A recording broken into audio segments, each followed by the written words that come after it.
Alright guys, welcome back to the channel here. First thing you probably see is we've got the frame pretty much on the ground. We dropped it onto wood blocks. Pretty much just want to get it as low as possible because we're planning on getting that cab on it pretty soon. But before we do that, just want to show you kind of the final look before the cab goes on. So finally got the shocks in. I went with the Bilstein. I believe these are 5100s. The stainless finish on them. They look really nice, and they do clear. And I can also show you, but I don't think I showed you the finished exhaust routing. Pretty tough to get this routed, you know, around our 40-gallon fuel tank, and then also around the shock at the same time. Because if you remember, we also have the shocks flipped forward instead of backwards from the axle. And we've got clearance there, as you can see, and yeah. So basically, we ended up having to cut the end of the exhaust here and rotating the tip. That's where that one weld came in place. It was actually only one weld, believe it or not. And it's gonna be unique. You'll see what they bet on. It's kind of hard to picture it without the bet on, but you'll see. Had to put some custom hangers on here, but it's not going anywhere. So yeah, you see the front shocks are on here again with the Bilsteins. So just about at a point here where we're ready to put the cab on. Believe it or not, we're probably forgetting everything that's necessary to do without the cab on, but it's got to happen one day. So I guess we're gonna attempt it, and I'm trying to get a time lapse. I'm gonna try to get a time lapse of us doing it, but again, I just want to kind of give you one final shot of it. It's come a long way. I'm sure if you go back on this project, it's definitely come a long way. So still have a lot more to do. I don't even know. I guess we're at the halfway point here, and see how getting this cab on goes. So we don't have a 2-post lift, which makes this pretty unique. Maybe you could learn some things from the way we're doing it, but basically we have the back of the cab on dollies, blocked up, and we've got the front. I think I've showed you before. There's a chain that we have welded to the front of it. Hook on. Basically, once we drop it, we're just gonna grind it off. You won't ever know it was even there. We did that basically just to get the cab as close as possible. And the plan is to, with this being so low, we could get the cab high enough and kind of bring it over the engine and drop it. So see if that actually works. Also forgot to show you, we've got our brand new cab mounts in. And those are on as well, so I guess there's nothing really to it, but try to drop the cab on. So I'll show you guys, and hopefully we get a good time lapse of this. Stay tuned.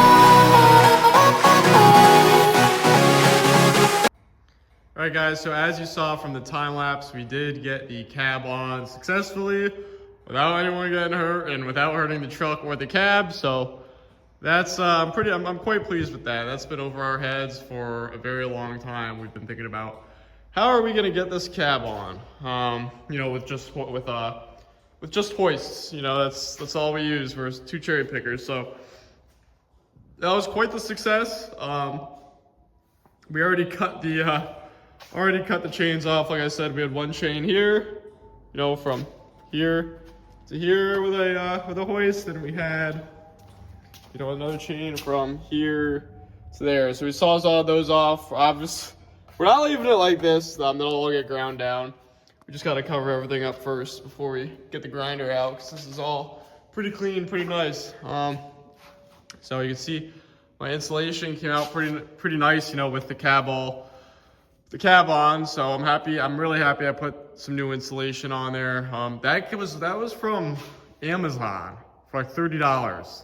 So I'll let you know how it is when it's running, but compared to these, you know, there's some other brands, well-known brands out there that are very expensive. So we'll see how that is.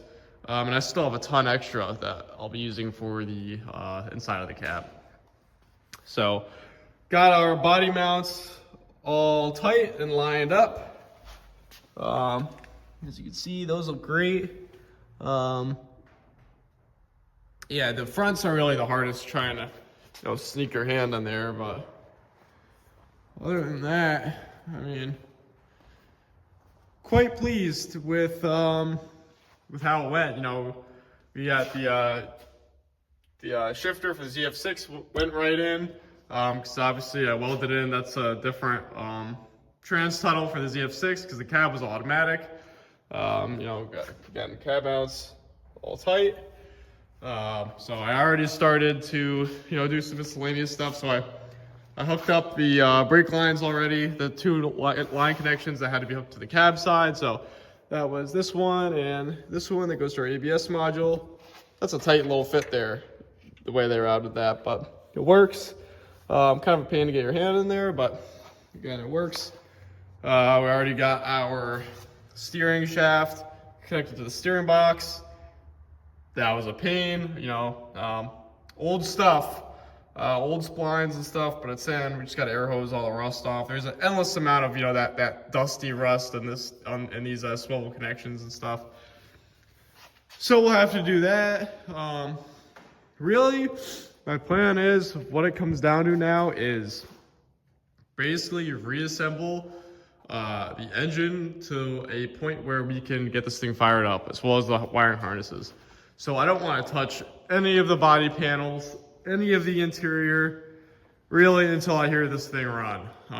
That's the goal. So obviously, you know, all of our harnesses have to be connected.